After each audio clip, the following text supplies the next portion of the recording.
دنیا کہتی ہے یہ کہاں سے لے کر آ گئے کہ بزرگان دین کے تبرکات اٹھا کے رکھ رہے ہیں، صندوق بنا کے بزرگوں کے تبرکات رکھے جا رہے ہیں. دنیا پوچھتی ہے کہاں سے؟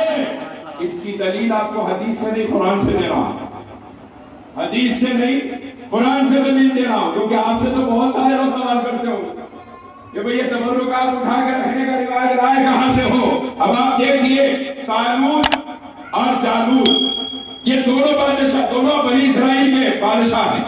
ایک کا نام طالوت ہے، ایک کا نام جالوت ہے. قرآن ذکر کر رہا ہے کہ طالوت جو ہے وہ اپنے زمانے کے نبی بھی کہے گئے، اور جالوت جو ہے وہ اس زمانے میں اسی خاندان کا تھا، لیکن مذہب کا دشمن تھا، خدا پرستوں کا دشمن تھا اور شیطانیت پھیلاتا تھا.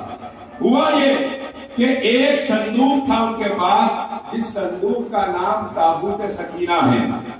اَن یَأْتِیَکُمُ التَّابُوتُ فِیہِ سَکِینَةٌ مِّن رَبِّکُمْ وَبَقِیَّةٌ مِّمَّا تَرَکَ آلُ موسیٰ وَآلُ ہارون تَحْمِلُهُ الْمَلَائِکَۃُ.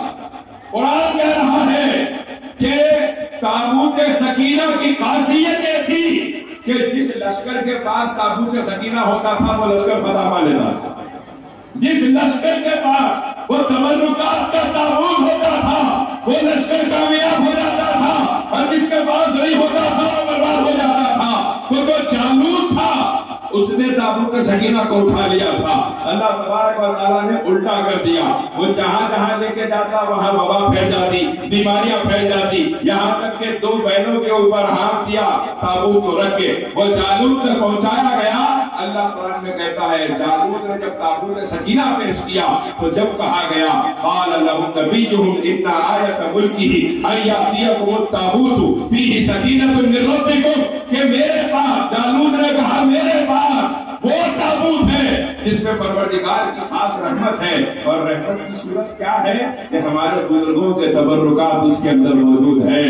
وہ تبرکات جو آل موسیٰ نے چھوڑے تھے وہ موجود ہے، وہ تبرکات جو آل ہارون نے چھوڑے تھے وہ موجود ہے. میں آپ سے پوچھوں تبرکات اگر آل موسیٰ اور آل ہارون چھوڑتے ہیں تو اس تابوت کی عظمت قرآن بیان کر رہا ہے، تو پھر وہ تبرکات جو آل محمد نے چھوڑے ہیں اس کی عظمت کا کیا اندازہ لگایا جا سکتا ہے؟ آپ غور کیجئے، آل موسیٰ تبرکات چھوڑے قرآن عظمت بیان کر رہا ہے، آل ہارون تبرکات چھوڑے قرآن عظمت بیان کر رہا ہے. جن تبرکات کو آل محمد نے چھوڑا ہے ان کی عظمت کا عالم کا. آج جو یہودی جنگ کر رہے ہیں نا، جو فلسطین میں اس وقت جنگ ہو رہی ہے اور فلسطین معصوم بچوں کا قبرستان بنتا جا رہا ہے، اور پوری عرب دنیا اپنی بزدلی اور کمزوری کا اعلان کر رہی ہے، ایسے عالم میں آپ جاننا چاہیے کہ یہ جنگ ہو کیوں رہی ہے. اکثر عوام کو یہ معلوم ہے کہ مسجد اقصیٰ کے لیے جنگ ہوتی ہے. صرف مسجد اقصیٰ یا بیت المقدس، صرف مسجد اقصیٰ یا بیت المقدس ان کا مقصد نہیں ہے. ان کا مقصد کیا ہے؟ ان کا مقصد یہ ہے اور ان کا عقیدہ یہ ہے کہ وہ تابوت سکینہ جس کو فرشتوں نے اٹھا لیا تھا، قرآن کہتا ہے وہ تابوت سکینہ جس کو فرشتوں نے اٹھا لیا تھا، ان کا مقصد یہ ہے کہ وہ تابوت سکینہ ان کے عقیدے کے مطابق مسجد اقصیٰ کے نیچے دفن. وہ تابوت سکینہ کہاں ہے ان کے عقیدے کے مطابق؟ یہ اتنی اہم بات ہوئی، ایک بچہ آیا تو پورے ادھر سے ادھر قرآن کی بات ہوئی. ہمارا سب سے بڑا رونا یہ ہے ہم مراقبے میں کیا دل لگاتے ہیں، آنکھ کھول کے دل نہیں لگتا. ہم کیا مراقبات میں دل لگا کے مشاہدات و مکاشفات کی منزلوں تک جاتے. قرآن کی بات ہو رہی ہے، ایک بچہ آیا سمجھ کے ادھر قرآن ہے. ہمیں چاہیے ہم سوچے کیا سن رہا ہوں میں. اہل طریقت اہل ادب ہوتے ہیں، طریقت والے سب سے پہلے ادب والے ہوتے ہیں. اب آپ غور کیجئے کہ آج یہودیوں کا عقیدہ یہ ہے کہ مسجد اقصیٰ کے نیچے تابوت سکینہ کو دفن کیا گیا ہے. وہ اپنے بزرگوں کے تبرکات حاصل کرنے کے لیے مسجد اقصیٰ گرانا چاہتے ہیں. یہودی ہو کر اپنے بزرگوں کے تبرکات کا ادب کر رہا ہے، اور آج مسلمانوں میں ایسے طبقے پیدا ہو گئے جو کہہ رہے ہیں کہ بزرگوں کے تبرکات اٹھا کے رکھنا کہاں سے لا رہے ہیں. جبکہ بزرگوں کے تبرکات کو رکھنا اپنے قریب یہ انبیاء بنی اسرائیل کی سنت ہے، اولیاء بنی اسرائیل کی سنت ہے۔ اب آپ کو ایک اور مثال دیتا ہوں تبرکات کے حوالے، کیونکہ محبت جب ہوتی ہے تو محبت ہر شے سے ہوتی ہے، یعنی جس سے محبت ہے اس سے جڑی ہر شے سے محبت ہوتی ہے۔ اللہ نے محبت فرمائی اپنے محبوب سے، کیسی محبت فرمائی؟ محبوب کی وجہ سے محبوب کی آل سے محبت فرمائی، محبوب کی وجہ سے محبوب کے صحابہ سے محبت فرمائی، محبوب کی وجہ سے محبوب کے مکے سے محبت فرمائی، محبوب کی وجہ سے محبوب کے مدینے سے محبت فرمائی، محبوب کی وجہ سے محبوب کے مدینے کی مٹی سے محبت فرمائی، محبوب کی وجہ سے محبوب کے امت کے اولیاء سے محبت فرمائی، بلکہ فرمایا قل ان کنتم تحبون اللہ فاتبعونی، میرے محبوب اگر کوئی آپ کے طریقے پر چلے گا میں اس سے بھی محبت کروں گا، کیونکہ اس سے محبت بعد میں ہے، ہمیں تو آپ کی اداؤں سے محبت ہے، جو آپ کی ادا پہ چلے گا ہم اس سے محبت کریں گے، جو آپ کی ادا پہ چلے گا محبوب ہم اس سے محبت کریں گے۔ ہمیں تو مطلب کیا ہے؟ ہمیں تو مطلب آپ کی اداؤں سے ہے۔ سفر کے حالت میں سرکار حالت سفر میں صحابہ بے چین مدینے میں کہ حضور کب تشریف لائیں گے، کب تشریف لائیں گے۔ اب سرکار واپس آ رہے ہیں اور صحابہ کی بے چینی کا حضور کو علم ہوگا، تو ہوگا،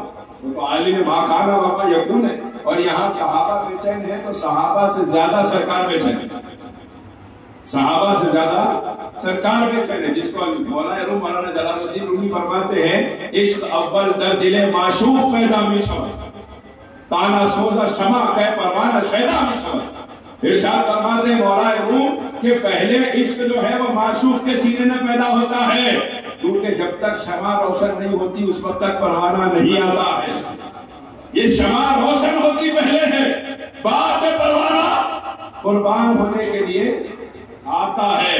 اب سرکار صحابہ سے زیادہ بے چین ہے۔ 4 رکعت والی نماز کو سفر میں میرے سرکار نے 2 رکعت میں پورا کیا، 2 رکعت نماز پڑھ لی، سرکار نماز سے فارغ ہوئے اور صحابہ کرام نے بھی 2 رکعت پڑھ لی، نماز سے فارغ ہوئے۔ اب میرے سرکار کا اختیار دیکھے، وہ جتنی چاہے کم کرے، جتنی چاہے اضافہ کرے، سرکار کے اختیار کا عالم یہ ہے وہ جو کر دے وہی اسلام ہوتا، وہ جدھر چلے جائے وہی صراط مستقیم ہوتی ہے، وہ جو فرما دے وہی ایمان اور کلمہ کہلاتا ہے۔ اب آپ غور کیجئے، سرکار نے جب پڑھی 2 رکعت اللہ نے قبول فرما لیا، پتہ کیا چلا؟ زبان حال سے اللہ یہ بتا رہا ہے ہمیں نہ 4 رکعت والی سے مطلب ہے نہ 2 رکعت والی سے مطلب ہے، میرے پیارے ہمیں تو بس تمہاری اداؤں سے محبت ہے، تم 2 پڑھو گے 2 قبول کریں گے، 4 پڑھو گے 4 قبول کریں گے، ہمیں تو محبت تمہاری اداؤں سے۔ تو محبت جب ہوتی ہے تو جڑی ہوئی ہر شے سے محبت ہو جاتی ہے۔ تو بزرگوں سے محبت ہے تو بزرگوں کے تبرکات سے محبت کیجیے، بزرگوں کے آثار سے محبت کیجیے، بزرگوں کے خاندان سے محبت کیجیے، بزرگوں کی نسلوں سے محبت کیجیے، بزرگوں کے آثاروں سے محبت کیجیے، بزرگوں کی نالین کی بھی محبت کی ہے، ہاں نالین کی بھی محبت کی ہے، میں آپ کو سناؤں گا آگے نالین کی محبت کیا ہے، لیکن یہ ایک بات آپ سن لیجیے کہ بزرگوں سے جڑی ہوئی ہر شے ان کا جو تبرک ہے وہ شفا بخش ہوتا ہے، ان کا جو تبرک ہے اس میں خیر ہوتا ہے۔ کیسے خیر ہوتا ہے؟ اب کہنے والے یہ کہتے آپ کو نظر آئیں گے کہ بھئی اللہ تعالیٰ جب ڈائریکٹ شفا دے سکتا تو تبرکات کی کیا ضرورت ہے؟ کیا اللہ ڈائریکٹ نہیں دے سکتا؟ کیا بالکل دے سکتا، وہ قادر مطلق، وہ پروردگار عالم، وہ جس کو جو چاہے جب چاہے ان کا اختیار۔ اللہ ڈائریکٹ نہیں دے سکتا، کیا جب اللہ ڈائریکٹ دے رہا تو یہ چیزوں کی کیا ضرورت ہے؟ تو پھر ہمارے نوجوان فرماتے ہاں یہ بات صحیح نہیں، ڈائریکٹ دے رہا بھائی کل کے بعد سے یہ سب چیزیں گھر کو آ کے انہیں نیا شروع کرتا، انہیں گھر کو آ کے شروع ہو جاتا، آہستہ آہستہ ایک ایک سیڑھی چڑھتا۔ اما بابا کیا کرتے ہیں؟ اس کو سمجھاتے نہیں، بزرگوں کے پاس لاتے نہیں، اس کو بزرگوں کے ملا کے سمجھاتے نہیں، کیا کرتے ہیں؟ دیوانے باتیں کرا کے بیٹھ پڑے، ایک بار خاموش بیٹھا دے، دوسری بار خاموش بیٹھاتے، تیسری بار خاموش بیٹھاتے، چوتھی بار انہیں خاموش بٹھا دیتا، 5ویں بار پھر خاموش ہونے کی عادت ہو جاتی، اس کے بعد پورا کا پورا گھر برباد ہوتا۔ یہ روزانہ ہو رہا ہے، اس لیے آپ کو دلیل قرآن سے دے رہا ہوں۔ بزرگوں کے تبرکات سے کیا ہوتا ہے؟ اللہ ڈائریکٹ بھی دیتا ہے مگر تبرکات کا وسیلہ کس نے لیا؟ یہ دلیل پھر آپ کو دے رہا ہوں۔ آپ غور فرمائیے کہ جب حضرت یعقوب علیہ السلام حضرت یوسف علیہ السلام کی محبت میں بے چین تھے، روتے رہے، یہاں تک کہ 40 برس روئے، آنکھیں چلی گئی، دیکھ نہیں سکتے تھے، تو حضرت یوسف نے حضرت یعقوب کا جب آپ کو علم ہوا کہ آپ کی آنکھیں چلی گئی ہے تو اپنے بھائی سے یہ کہا کہ یہ میرا جبہ ہے، اسے لے جا کر بابا جان کے چہرے پہ لگا دینا، قرآن کہہ رہا اسے لے جا کر بابا جان کے چہرے پہ لگا دینا، ان کی آنکھیں واپس آ جائیں۔ قرآن کہہ رہا ہے اب یعقوب علیہ السلام جیسے پیغمبر کو نعوذ باللہ کیا اللہ ڈائریکٹ شفا نہیں دے سکتا تھا؟ وہ تو جب چاہے شفا دے، لیکن پتا کیا چلا جب حضرت یوسف کا پیرہن لے جایا گیا، حضرت یعقوب کے چہرے پہ لگایا گیا، آپ کی آنکھوں کی بینائی واپس آ گئی۔ پتا کیا چلا اللہ ڈائریکٹ بھی دے سکتا ہے، لیکن اللہ نے چاہا کہ بزرگوں کے تبرکات کی اہمیت دنیا کو پتا چلے کہ ان کے تبرکات کے وسیلے سے بیماروں کو شفا دے دیا جاتا ہے۔ یہ ہے بزرگوں کے تبرکات کی اہمیت، جو بزرگوں نے دین سلاسل میں بڑے بزرگوں کے تبرکات اٹھا کے رکھتے تھے۔ حضرت بندگی محبوب خواجہ نصیر الدین محمود چراغ دہلی رحمۃ اللہ علیہ نے اپنے وصال کے وقت فرمایا اب خاندان چشتیہ کے جو خواجگان کی امانتیں ہیں، جو تبرکات ہیں، اب میں نہیں سمجھتا کہ میرے بعد اس کی عبادت ہوگی، لہذا سرکار چراغ دہلی نے فرمایا میرے ساتھ ہی تبرکات میں دفن کر دیا، میرے ساتھ ہی ان تبرکات کو دفن کر دیا جائے۔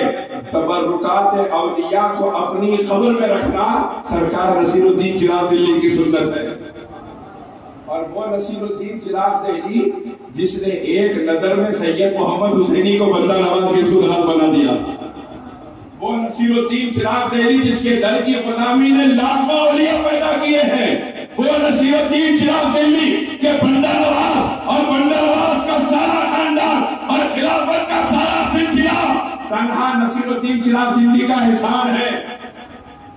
اور دوسری طرف خواجہ کمال الدین علامہ اور ان سے چلا ہوا خواجہ سراج الدین اور خواجہ علیم الحق شیخ یحییٰ مدنی محمود راجن کریم اللہ شاہ نہابادی سرکار یوسف ہے مولانا فخر چشتی سے ہوتا ہوا حضرت حافظ محمد علی خیرآبادی مرزا سردار بیگ رحمۃ اللہ علیہ تک پہنچا ہوا، یہ سارا کا سارا سلسلہ تنہا خواجہ نصیر الدین چراغ دہلی کے آستانے کی سرکار خیرات کا نام ہے۔ اور اس نصیر الدین چراغ دہلی کی سنت ہے بزرگوں کے تبرکات کو اپنی خبر میں رکھنا۔ ہمارے لیے اس سے بڑی دلیل کیا ہوگی؟ ہم تو طریقت والے ہیں، ہمارے لیے اس سے بڑی دلیل کیا ہوگی؟ جو دلیل نہ مانے وہ نہ مانے، ہم نے جن سرکاروں پر بھروسہ کر لیا وہ ہمارے لیے کافی ہے۔ اب کسی نئے ٹھیکیدار پہ نہ بھروسہ کریں گے، نہ کرنے کی ضرورت، کسی نئے ٹھیکیدار پہ بھروسہ نہیں کریں۔ ہمارے سرکاروں میں ہم نے بھروسہ کر لیا، اپنے پیروں میں ہم نے بھروسہ کر لیا، کیسے آقاؤں کا بندہ ہوں رضا بول والے میرے سرکاروں کے، ارے میرے سرکاروں کے ہی میں کائنات میں بول والے تھے، اب ان پہ بھروسہ نہ کروں تو کس پہ کروں؟ بولے نہیں وہ بزرگاں ہے صحیح ہے مگر ایسا معاملہ ان کا یہ تھا، معاملہ وہ تھا۔ بات یہ ہے کہ آپ جو اعتراض کرنے والے ہیں ان کے چہرے پہ داڑھی، سر پہ ٹوپی، کلمے میں اگر سینے میں کلمہ ہے تو انہی بزرگوں کا صدقہ ہے۔ آپ کے باپ دادا کو کلمہ پڑھا کر قال اللہ قال رسول جن کی خانقاہوں کی چوکھٹ سے ملا ہے، ایسے لاکھوں اولیاء خواجہ نصیر الدین چراغ دہلی کی غلامی پہ ناز کرتے ہیں۔ اس ذات کا عمل ہے، اپنے بزرگوں کے تبرکات کو اپنے خبر میں آپ نے رکھ لیا تھا۔ تو حضرات جب محبت ہوتی ہے تو جڑی ہوئی ہر شے سے محبت ہوتی ہے۔ اب آپ غور کیجیے حضرت یوسف کا چھپا حضرت یعقوب کی آنکھوں کی بینائی واپس لے آیا، حضرت یوسف کا تبرک، بیٹے کا تبرک باپ کی آنکھوں کی بینائی واپس لے آیا۔ جب پیدا ہوئے حضرت یعقوب کے بعد حضرت یوسف تو اس وقت تو حضرت یعقوب کی امت ہی تھے نا، نبوت ملنے سے پہلے۔ ارے امتی کا تبرک نبی کی آنکھوں کی بینائی واپس لے آئے۔ حضرت یوسف کا تبرک اگرچہ حضرت یوسف کو پھر بعد میں بڑا مقام عطا کیا گیا، حضرت یوسف کا تبرک حضرت یعقوب کی بینائی واپس لا سکتا ہے، تو پھر میرے مصطفیٰ کے تبرک سے کیا حاصل نہیں کیا جا سکتا؟ میرے مصطفیٰ کی آل کے تبرک سے کیا حاصل نہیں کیا جا سکتا؟ جب آل ہارون اور آل موسیٰ کے تبرکات کی عظمت کا یہ عالم ہے، تو آل رسول کی تبرکات کا عالم کیا ہوگا؟ آل رسول سے جڑی ہوئی چیزوں کی عظمت کا عالم کیا ہوگا؟ اور تبرکات سے محبت دیکھیے آپ، ایک آدمی ہمارے اور آپ تمام کیا تھا، سلطان المشائخ خواجہ نظام الدین اولیاء محبوب الہی رحمۃ اللہ علیہ کی چوکھٹ پہ حاضر تھا، آ کے کہنے لگا کہ سرکار میری بچی کی شادی ہے اور میرے پاس کچھ نہیں، اور 2-3 بیٹیاں آئیں، کچھ ہے نہیں میرے پاس، سرکار کچھ دے دیجیے، اور بڑی دور سے شہرا سن کے آیا ہوں کہ نظام الدین کے دروازے سے مجھے واپس نہیں جاتا۔ اور سرکار محبوب الہی نے وہ تھا جس کے بارے میں خواجہ نصیر الدین شراز دہلوی فرماتے ہیں کہ دولت کا دریا میرے پیر کی چوکھٹ سے بہتا، 70 من نمک روزانہ خانقاہ کے پکوان میں استعمال ہوتا، یہ عالم تھا محبوب الہی کی خانقاہ۔ سرکار محبوب الہی کی کیفیت کا یہ عالم تھا کہ آپ کے استبل میں جو گھوڑے ہوتے تھے ان کے پیر سونے چاندی کی زنجیروں سے باندھے جاتے تھے، لیکن جس دن یہ آیا اس دن خانقاہ میں ایک دانہ بھی نہیں، اس دن آ گیا کہنے لگا کہ حضور عطا فرما دیجیے، خالی ہاتھ تو نہیں رہا۔ اب محبوب الہی انتظار کرتے رہے، کچھ بھی نہیں ملا، لہذا کیا کیا جائے؟ سرکار محبوب الہی باہر تشریف لائے، ارشاد فرمایا یہ ہماری نالین ہے، یہ اٹھا کر لے جاؤ۔ تو کہنے لگا حضور نالین کیا کروں؟ وہ بھی ٹوٹی پھوٹی نظر آ رہی ہے، یہ لے جا کر کیا کروں؟ ارشاد فرمایا تم نہیں جانتے، جاؤ یہ بہت کام کرے گی۔ آپ دیکھیے بزرگوں کے تبرکات کیا کام کرتے، ارشاد فرمایا جاؤ بہت کام کرے گی۔ وہ نکل گیا، راستے میں ایک سرائے خانہ میں اس نے قیام کیا، راستے میں ایک سرائے خانے میں اس نے قیام کیا۔ اب جب اس نے قیام کیا سرائے خانے میں، واپس بادشاہ کا لشکر اس سرائے خانے کے قریب سے گزر رہا تھا، اور اس لشکر کے سپہ سالار تھے خواجہ امیر خسرو۔ اب امیر خسرو تو عاشقوں کی معراج کا نام ہے، امیر خسرو نے تو پیروں کے عشق کا سلیقہ کائنات کو سکھایا ہے۔ تو حضرت امیر خسرو اس لشکر کے سپہ سالار، جیسے ہی اس لشکر کا اس سرائے خانے کے قریب سے گزر ہوا، خواجہ امیر خسرو رحمۃ اللہ علیہ نے لشکر روکا اور لوگوں سے کہا یہی ٹھہر جاؤ، مجھے یہاں سے میرے پیر کی خوشبو آ رہی ہے۔ یہ بات آپ غور کیجیے، جب عشق کامل ہوتا ہے تو پیر دور بھی ہو، پیر سے جڑی ہوئی ایک ایک شے سے محبت ہو جاتی ہے۔ پیر سامنے ہے تو محبت کرنی ہے، ہٹ گئے تو محبت کم ہو گئی نہیں، پیر سے جڑی ہوئی ہر شے سے محبت ہو جاتی ہے۔ وہ محبوب الہی کی نالین لے کر چلنے والا آدمی جس ہوٹل میں، جس لال میں، جس سرائے خانہ کے پاس کے اندر رکا تھا، اس کے کچھ دور سے خواجہ امیر خسرو کا لشکر گزر رہا تھا۔ امیر خسرو نے رک کے کہا ٹھہرو، مجھے پیر کی خوشبو آ رہی ہے۔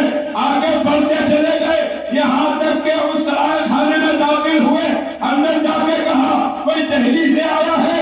اس نے کہا دہلی سے تو آیا ہے، لیکن حضرت کچھ غلط کام یہاں نہیں ہو رہا ہے، اے لشکر کے سپہ سالار کوئی غلط کام یہاں نہیں ہو رہا۔ امیر خسرو نے فرمایا ہٹو، وہ جو دہلی سے واپس آ رہا ہے وہ کہاں ہے؟ اسے لایا گیا، کمرے میں داخل ہوئے، ارشاد فرمایا یہ کمرہ تو نظام الدین کی خوشبو سے بہہ رہا ہے، میں جانتا ہوں کہ میرے سرکار کی کوئی شے یہاں موجود ہے۔ اس نے کہا کچھ اور نہیں ہے، بس نظام الدین نے اپنی نالین دی ہے، میں تو مدد کے لیے گیا تھا، انہوں نے نالین دی، مرتا کیا نہیں کرتا یہ سوچ کر نالین لے کر آ گیا۔ ارشاد فرمایا امیر خسرو نے بیچے گا، کتنے میں بیچے گا؟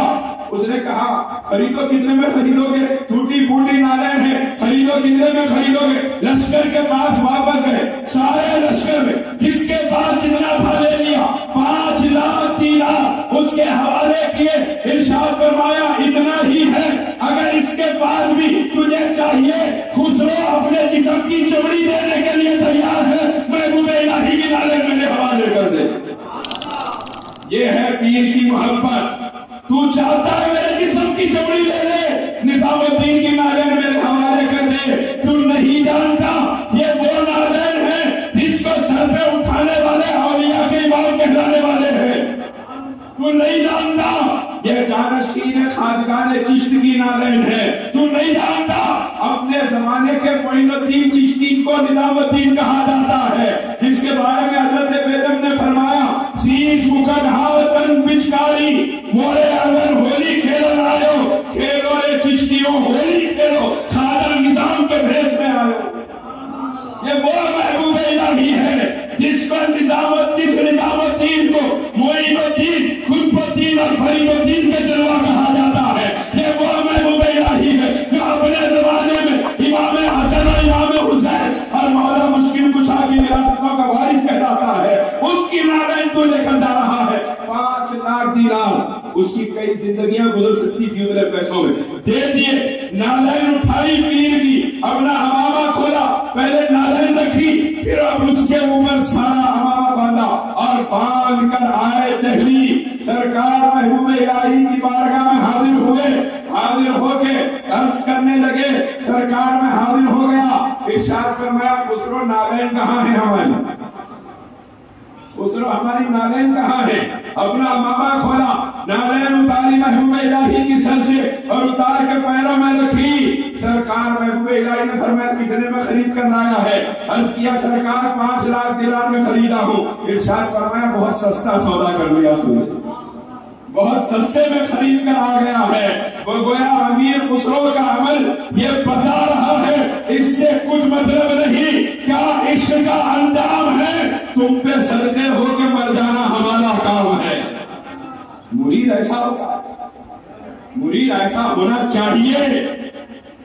آج تو معاملات بہت عجیب و غریب ہے، ایک سے 2 کام زیادہ بول دیے مرشد کو مرید ہے بولا، میں اتنی کروں کام آپ بولو، دوسروں کس کو بھی نہیں بول رہے، میرے کو بول رہے۔ اور اگر خلافت مل گئی اس کو تو پھر تو بولتے کدھر کی ہے خلافت ملتے، خلافت آ خلافت ملی تو صحیح خلافت نہیں تو خالی آفت، وہ آفت نہیں لے کے پھر مخلوق لے کے یہ آفت بن جا۔ لیکن محبوب الہی کے مرید کا عالم ہے، محبوب الہی کے مرید کی کیفیت دیکھیے۔ اپنے پیر کی نالین کو، محبوب الہی کی نالین کو خرید کر لائے ہیں خواجہ امیر خسرو۔ 5 لاکھ درہم میں کہہ رہے ہیں تو زندگی لے لے، چوڑی اتار کے دے تیار ہو، نظام الدین کے نالین میرے حوالے کر دے۔ مرید ایسا ہوتا ہے، مرید قربان ہونے والا ہوتا ہے، اور ایسے ہی مریدوں کو مسامت عطا کیا جاتا ہے، ایسے ہی مریدین کے سینوں کو کھولا جاتا ہے، ایسے ہی مریدین کی آنکھوں کے سامنے سے رازوں کے پردے اٹھا دیے جاتے ہیں، اور جب وہ فنا ہو جاتے ہیں، فنا بھی شیخ ہو کر فنا بھی رسول کے درجے میں پہنچتے ہیں، اور فنا بھی رسول ہو کر جب فنا باللہ کا درجہ پاتے ہیں، ان کی آنکھوں کا عالم کیا ہوتا ہے؟ قرآن کہتا ہے فَأَيْنَمَا تُوَلُّوا فَثَمَّ وَجْهُ اللَّهِ، وہ جہاں چہرہ پھیرے یار کا جلوہ نظر آتا ہے، وہ جہاں چہرہ پھیرے اپنے دلدار کا جلوہ نظر آتا ہے۔ جس کو حضرت بیگم نے کہا تھا وہ کوہ طور ہو یا سرزمین دل بیگم، وہ کوہ طور ہو یا سرزمین دل بیگم، جمال یار سے خالی کوئی دیار نہیں، اب تک خیال کی حد میں تھا یار کا جلوہ، اب جلوہ ہی جلوہ ہے، خیال یار نہیں۔ وآخر دعوانا الحمدللہ رب العالمین۔